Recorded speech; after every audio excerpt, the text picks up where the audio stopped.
بسم اللہ الرحمن الرحیم۔ السلام علیکم ورحمۃ اللہ وبرکاتہ۔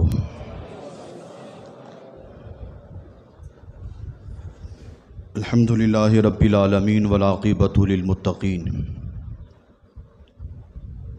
والصلاۃ والسلام علی اشرف الانبیاء والمرسلین وعلی آلہ واصحابہ اجمعین، اما بعد فاعوذ باللہ من الشیطان الرجیم، بسم اللہ الرحمن الرحیم۔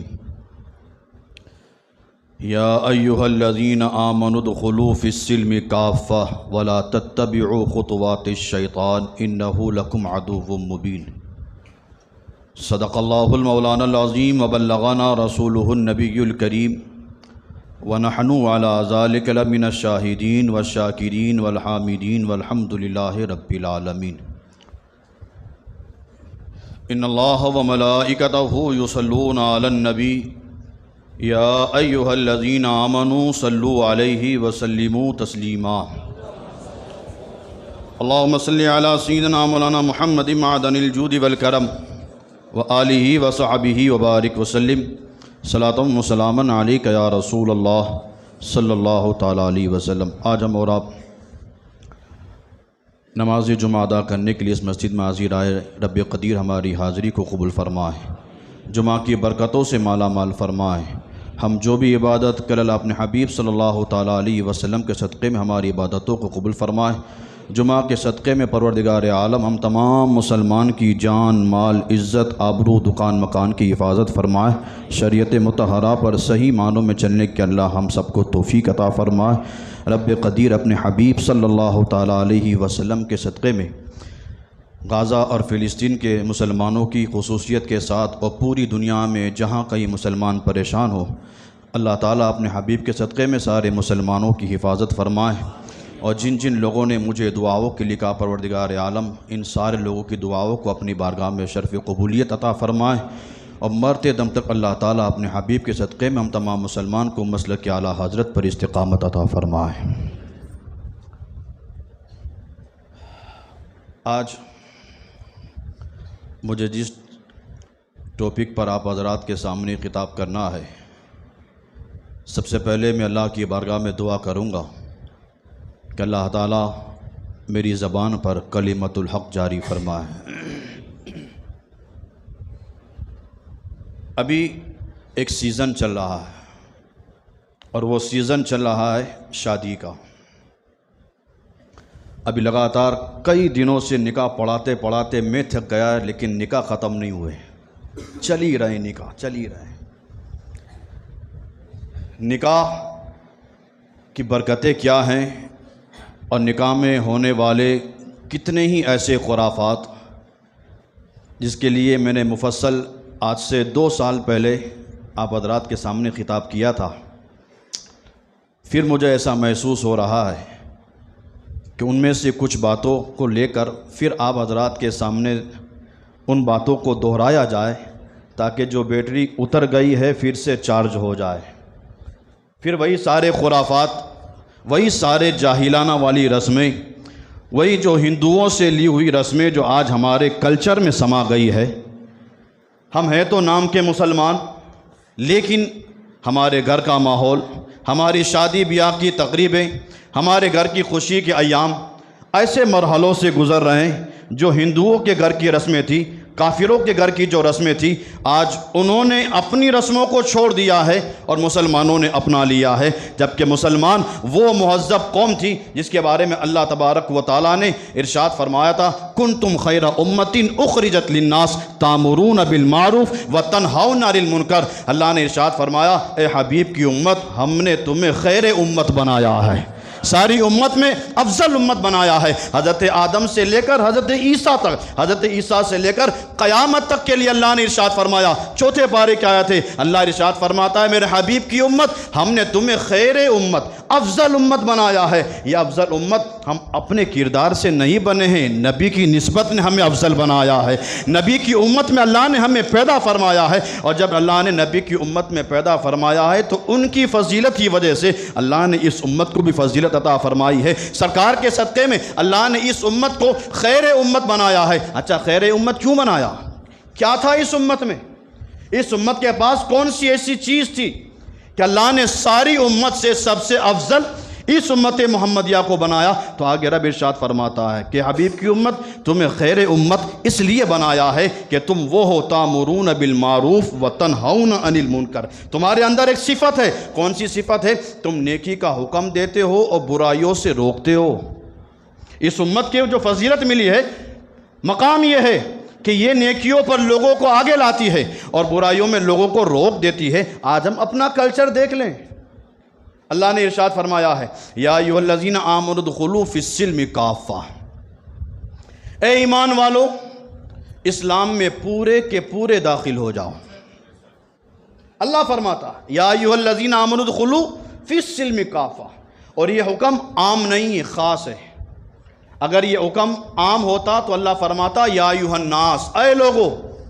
یہاں اللہ نے یا ایھا الناس نہیں کہا، بلکہ رب فرماتا یا ایھا الذین آمنوا، اے وہ لوگوں جو مجھ پر اور میرے حبیب پر ایمان لائے۔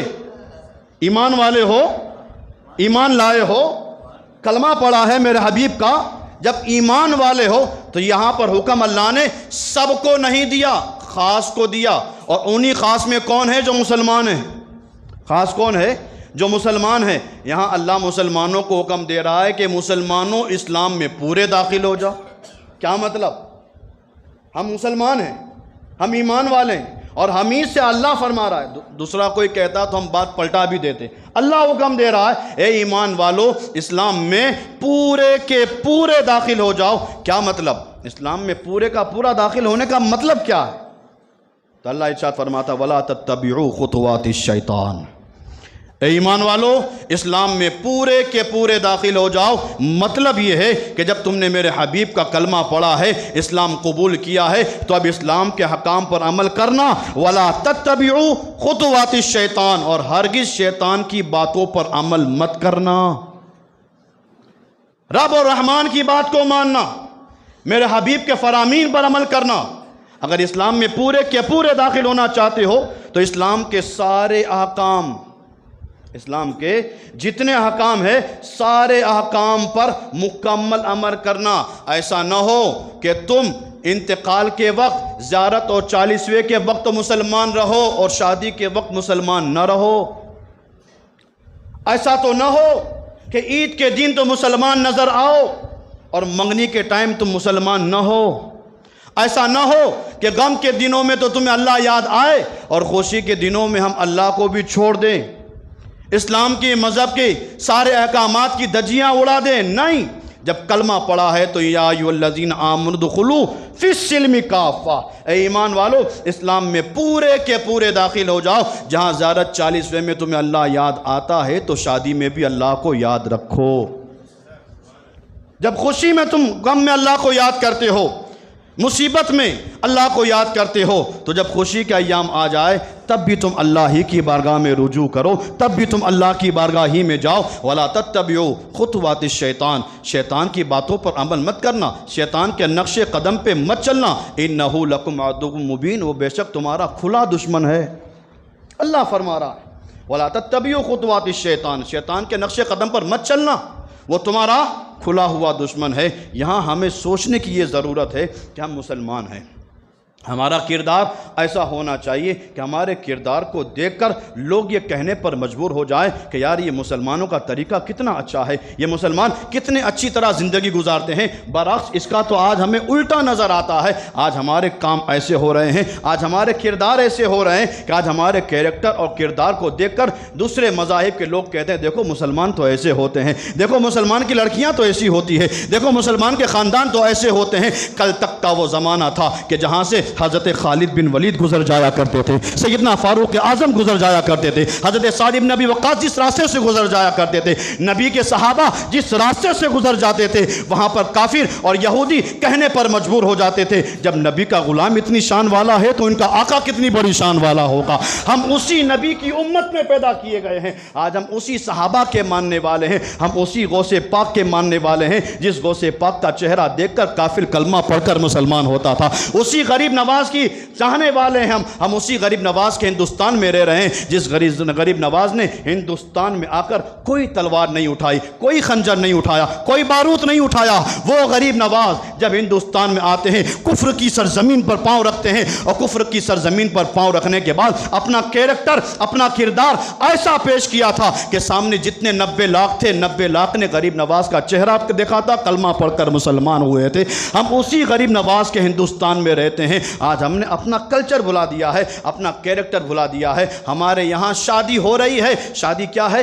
سرکار نے ارشاد فرمایا النکاح من سنتی فمن رغب عن سنتی فلیس منی۔ سرکار ارشاد فرماتے ہیں اے لوگوں سن لو، نکاح کرنا میری سنت ہے، نکاح میری سنت ہے، اور جس نے میری سنت سے اپنے آپ کو پھیر لیا، روگردانی کر لی، وہ مجھ میں سے نہیں۔ یہاں نکاح تو سنت ہے، لیکن نکاح میں ہم دیکھ لیں کہ ایک سنت کی ادائیگی میں ہم کتنے بڑے بڑے گناہوں کے مرتکب ہو رہے ہیں۔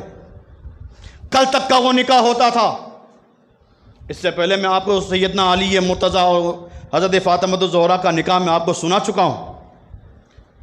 شہزادی کونین ہیں، یہ وہ فاطمہ ہیں کہ اللہ اکبر جن کے 2 بیٹے جنتی نوجوانوں کے سردار ہیں۔ فاطمہ وہ فاطمہ ہیں، فاطمہ آج ہم تو یہ دعا کرتے ہیں، سرکار نے ہمیں ارشاد فرمایا ہے کہ اولاد کو چاہیے کہ اپنی ماں کی خدمت کرے، ماں کے قدموں کے نیچے جنت ہے۔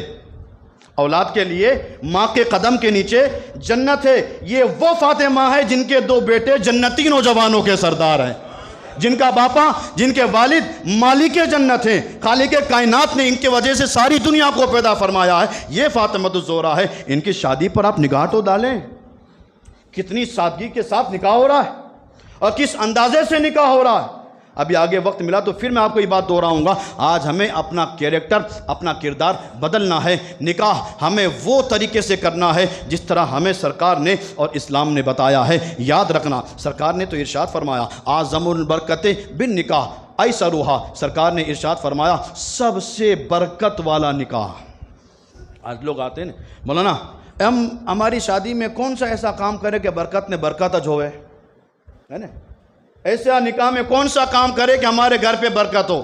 میری بات نہیں، سرکار کی بات سنانے جا رہا ہوں۔ اور یاد رکھنا، ہماری بات، تمہاری بات، ساری دنیا کے لوگوں کی بات پلٹ سکتی ہے، میرے مصطفیٰ کا فرمان کبھی نہیں بدل سکتا۔ سرکار نے ارشاد فرمایا اعظم الناس اعظم النکاح بالبرکت ایسرھا۔ سرکار نے ارشاد فرمایا اے لوگوں، سب سے بہترین نکاح، سب سے اچھا نکاح، سب سے گڈ نکاح، سب سے بہترین نکاح وہ ہے جس میں سرکار نے فرمایا بہترین نکاح وہ ہے جو کم خرچے میں کیا جائے۔ بہترین نکاح کون سا ہے؟ جو کم خرچے میں کیا جائے۔ اور ہماری سوچ کیا ہے؟ نکاح تو ایسا نہیں کہ بازو والے بھی دیکھتے رہ جائے کہ ہاں بھائی حاجی صاحب نے نکاح کرا ہے۔ ہم بازو والوں کو دکھاتے ہیں، ہم دوسروں کو دکھاتے ہیں، اور یہاں سرکار فرماتے ہیں بہترین نکاح وہ ہے جو کم خرچے میں کیا جائے، جس میں بوجھ کم ہو دونوں طرف، دونوں فریقین کی طرف سے، جہاں خرچہ کم ہو، معمولی سی پیسوں پر، معمولی بات پر اگر آسانی کے ساتھ نکاح ہو جائے تو سرکار فرماتے سب سے برکت والا نکاح یہی ہے۔ لیکن آج ہم نے اس حدیث کو تو بالکل چھوڑ ہی دیا۔ ہمارے یہاں کوئی بھی نکاح، امیر کا تو چھوڑو، میں یہاں آج امیر کے نکاح کی بات نہیں کر رہا ہوں، ان غریب لوگوں کی بات کر رہا ہوں جن کے پاس رات کو نان شبینہ کھانے کا پیسہ نہیں ہے، جن کے پاس دوسرا دن گزارنے کا خرچہ نہیں ہے، لیکن وہ لوگوں کو دکھانے کے لیے دوسروں کے پاس جا کر بھیک مانگتے ہیں، دوسروں کے سامنے جا کر سود کا پیسہ لیتے ہیں، بیاج کے طور پر پیسہ لیتے ہیں۔ ابھی 2 دن پہلے ایک صاحب میرے پاس آئے اور اگر کہا مولانا میری لڑکی کی شادی ہے، آپ مسجد میں اعلان کر دو۔ میں نے کہا ایسے اعلان مسجدوں میں نہیں ہوتے، لڑکیوں کے نکاح ہیں، کیا ضروری ہے؟ کیا تمہیں خرافات میں مبتلا رہنا ضروری ہے؟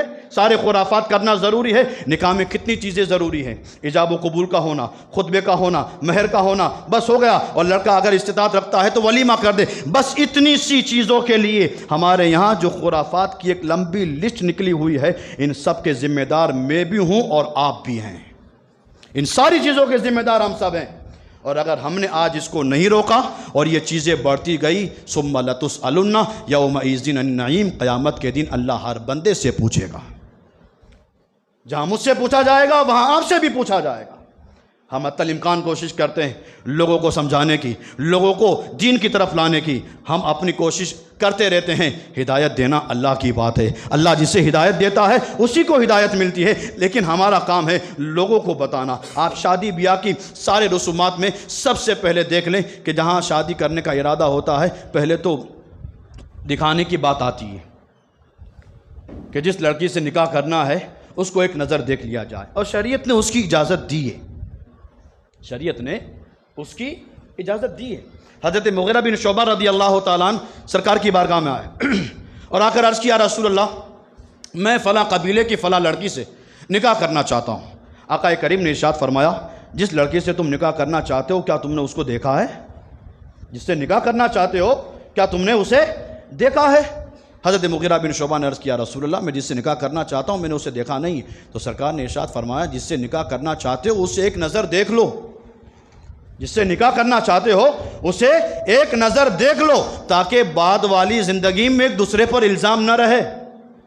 اسلام کتنا پاکیزہ مذہب ہے کہ ایک نظر دیکھ لو تاکہ نکاح کے بعد والی زندگی میں ایک دوسرے پر الزام نہ رہے۔ کہیں سرکار کی نگاہ کتنی دور تک جا رہی تھی، اور کوئی غیب کیا تم سے نہا ہو بلا جب نہ خدا ہی چھپا تم پہ کروڑوں درود۔ سرکار کی نگاہ کتنی دور تک جا رہی تھی، سرکار کو معلوم تھا 1400 سال کے بعد ایسے بھی نوجوان پیدا ہوں گے کہ جب میاں بی بی کی بنے گی نہیں تو وہی میاں آ کر اپنے باپ سے کہے گا ابا مجھے تو لڑکی پسند ہی نہیں تھی، میں نے تو آپ کے کہنے پر نکاح کیا ہے۔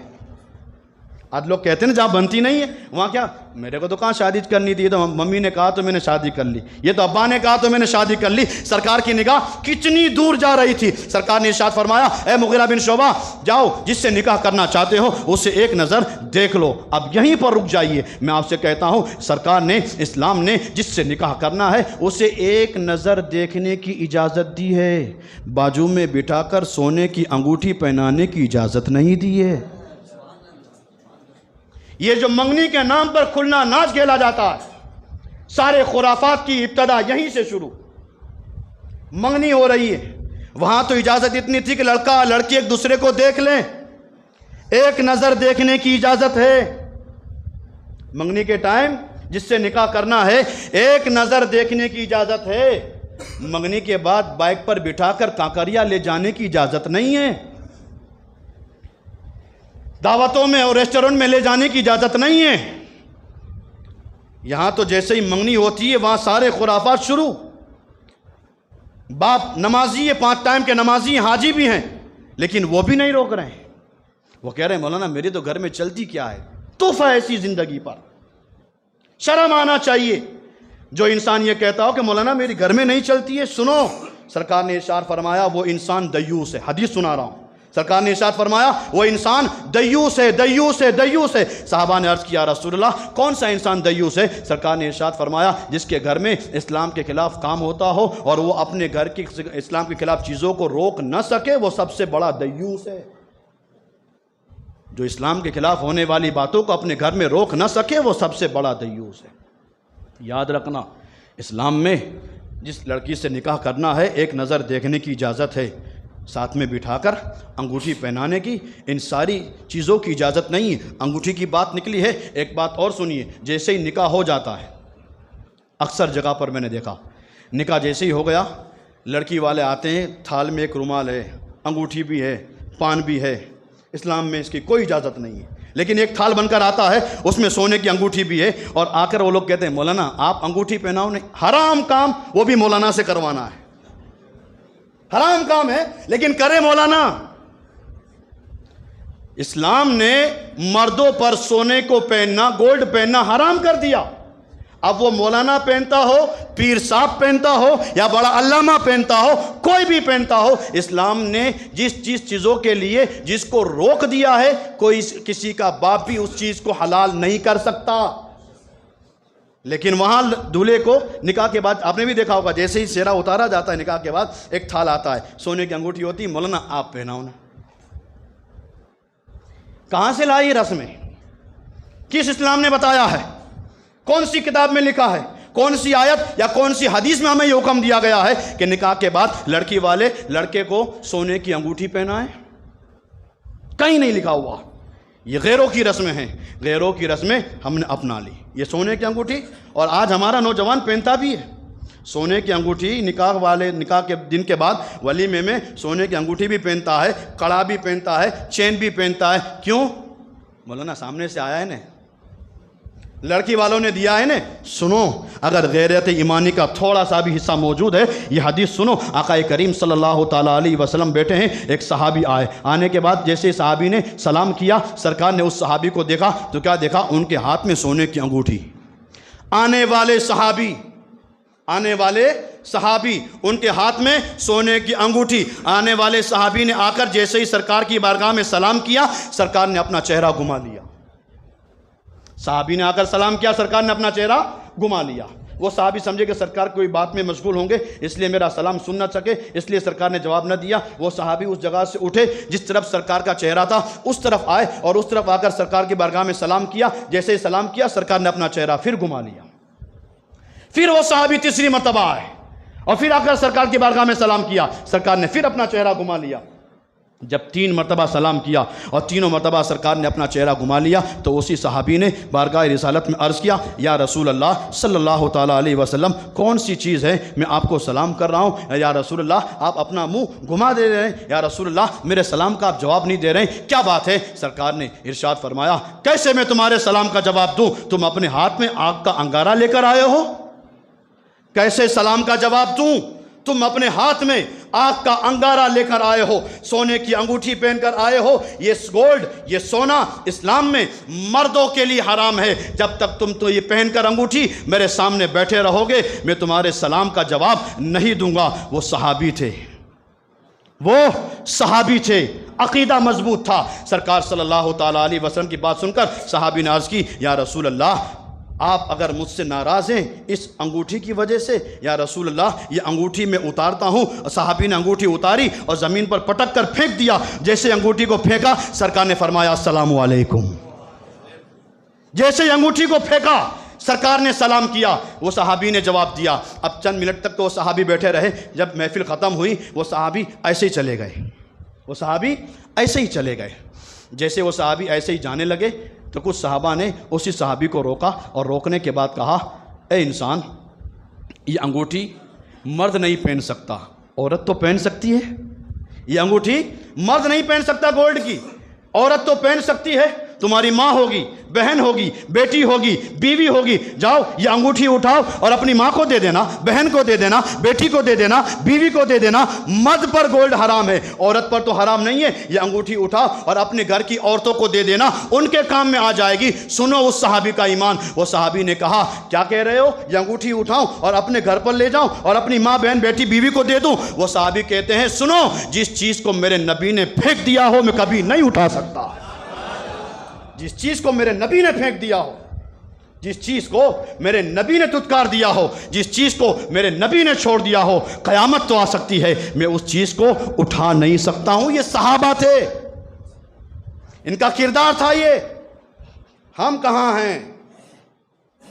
وضع میں تم ہو نصارہ تو تمدن میں یہود۔ ڈاکٹر اقبال نے کہا تھا، وضع میں تم ہو نصارہ تو تمدن میں یہود۔ یہ مسلمان ہے جسے دیکھ کے شرمائے یہود۔ یوں تو سید بھی ہو، مرزا بھی ہو، افغان بھی ہو، تم سبھی کچھ ہو، یہ تو بتاؤ کہ مسلمان بھی ہو۔ کردار ہے مسلمانوں والا، کیریکٹر ہے مسلمانوں والا۔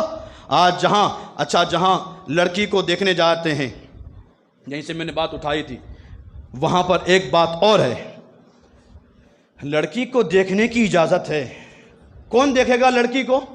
جو نکاح کرنا چاہتا ہے، جو نکاح کرنا چاہتا ہے، اس کے لیے حکم ہے کہ وہ جائے لڑکی والوں کے وہاں اور جا کر ایک نظر لڑکی کو دیکھ لے، لڑکی والے ایک نظر لڑکے کو دیکھ لے۔ لیکن یہاں تو جب لڑکی کے یہاں دیکھنے کے لیے جاتے ہیں تو 1-2 لوگ نہیں، 12-15 لوگ ساتھ میں ہیں۔ خاندان میں پھوپھی بھی چاہیے، خالہ بھی چاہیے، داماد بھی چاہیے، یہ بھی چاہیے، اور جو لڑکا ہوتا ہے وہ کہتا ہے کہ نہیں، میں اکیلا تھوڑی آؤں گا، میرا دوست بھی چاہیے۔ اور ان سب کے سامنے اس لڑکی کو بے نقاب کر کے لایا جاتا ہے۔ بولو غلط تو نہیں کہہ رہا ہوں میں؟ اس سارے لوگوں کے سامنے اس لڑکی کو بے نقاب کر کے لایا جاتا ہے۔ وہ لڑکی آتی ہے اور اسے سارے مرد جہاں بیٹھے ہیں ماموں بیٹھے ہیں، خالو بیٹھے ہیں، جہاں لڑکے کے دوست بیٹھے ہیں، سب بیٹھے ہیں، سب کے سامنے اس لڑکی کو لایا جاتا ہے اور اس کے سامنے وہ لڑکی کوئی بھی پانی وغیرہ جو بھی ہوتا ہے وہ لے کر آتی ہے. اچھا اس کے سامنے لڑکی کے تماشا بنایا جاتا ہے. یہاں لڑکی کو تماشا بنانے کے بعد اب آگے کی داستان سنیں. یہاں سب کچھ دکھانے کے بعد اب لڑکے والے گھر پر جاتے ہیں، آپس میں بات کرتے ہیں. تو خالو کہتا ہے مجھے لڑکی پسند نہیں آئی. چاچا کہتا ہے کہ لڑکی چلتی ہے تو تھوڑا پاؤں اس طرح اٹھاتی ہے، لڑکی دیکھتی ہے تو آنکھوں میں تھوڑی سی یہ تکلیف ہے. گھر جا کر تبصرہ ہوتا ہے اور تبصرہ ہو جانے کے بعد 5 دن 10 دن کے بعد لڑکے والوں کی طرف سے لڑکی والوں کے یہاں فون آتا ہے، آپ کی ساری بات تو برابر پر ہم کو لڑکی پسند نہیں آئی. کسی کو تلوار سے مارنا اتنا زخم نہیں دیتا جتنا تمہارے زبان سے نکلے ہوئے الفاظ زخم دیتے ہیں. اگر تمہیں اس لڑکی سے نکاح نہیں کرنا مت کرو، لیکن کسی کی لڑکی کے عیبوں کو اس طرح اجاگر کرنا کہ اس کا دل توڑ دینا، یاد رکھنا اگر تم نے کسی کا دل توڑا ہے عرش کا مالک کبھی بھی تم سے راضی نہیں ہوگا. آج ہم یہ سمجھتے ہیں میرا لڑکا اتنا پڑھا لکھا، میرا لڑکا اتنا خوبصورت، اور وہ لڑکی تو تھوڑی سی سانولی ہے، وہ لڑکی تو تھوڑی اس طرح چلتی ہے، وہ لڑکی تو تھوڑی اس طرح چلتی ہے، اس طرح دیکھتی ہے. اس طرح کا تبصرہ کرنے والوں اللہ قیامت میں تمہیں بھی اس بارے میں پوچھے گا. جو لڑکی سانولی ہے، جو لڑکی پاؤں سے تھوڑی سی معذور ہے، وہ خود سے معذور ہوئی ہے یا اللہ کی مرضی سے؟ اگر اس کا رنگ سانولا ہے، لڑکی کا رنگ اگر سانولا ہے تو اس کی مرضی سے ہے یا اللہ کی مرضی سے؟ بولیے کس کی مرضی سے؟ جب اللہ کی مرضی سے اس کا رنگ سانولا ہے تو اللہ کی مرضی میں ہم جو عیب نکالتے ہیں کیا کل قیامت کے دن اللہ ہم سے نہیں پوچھے گا؟ یہاں سارے تبصرے ہوتے ہیں. اچھا چلو لڑکی پسند بھی آ گئی، اب سارے خرافات، سارے دروازے کھل گئے ہیں. نوجوان یہ سمجھتا ہے بس میری منگنی ہو گئی تو اب یہ لڑکی میری ہو گئی، اب میں جو چاہوں کروں، کوئی روکنے والا نہیں. ساری رات فون پہ بات کروں، یہ کروں، سارے خرافات. یہ سارے خرافات میں 2 سال پہلے سنا چکا ہوں، سارے خرافات ہوتے ہیں. اب آ جائیے نکاح میں. نکاح کے جیسے ہی ایام آتے ہیں، میں نے پہلے ہی بتایا نکاح میں کیا کیا ضروری ہے: ایجاب و قبول، مہر، خطبہ، اور لڑکا اگر استطاعت رکھتا ہو تو ولیمہ. بس اتنی سی چیز کا نام نکاح ہے. لیکن یہاں تو ساری چیزوں سے پہلے، نکاح سے 2-3 دن پہلے مہندی کی رسم. یہاں پہلے مہندی کی رسم آئے گی. یاد رکھنا ہاتھوں میں مہندی لگانا، پاؤں میں مہندی لگانا عورتوں کے لیے زیب و زینت کے لیے جائز ہے. کس کے لیے؟ عورتوں کے لیے. کس کی چیز کے لیے؟ زیب و زینت کے لیے. عورتوں کے لیے ہاتھ اور پاؤں میں مہندی لگانا زیب و زینت کے لیے جائز ہے، مردوں کے لیے نہیں. ابھی ایک صاحب کا نکاح تھا، میں نے دیکھا ان کے دونوں ہاتھ میں مہندی ہے، وہ ڈیزائن سے ساری مہندی لگائی ہوئی ہے. میں نے کہا یہ کیا ہے؟ کہا مولانا مجھے تو معلوم نہیں، میں رات کو سو رہا تھا، صبح اٹھا تو میں رات میں مہندی تھی. یہ کوئی جواب ہوا؟ کیا اتنا اللہ کا خوف نہیں؟ اتنا بھی ہم اللہ سے نہیں ڈرتے؟ جبکہ اسلام نے مہندی عورتوں کے لیے رکھی ہے، زیب و زینت عورتوں کے لیے چاہیے.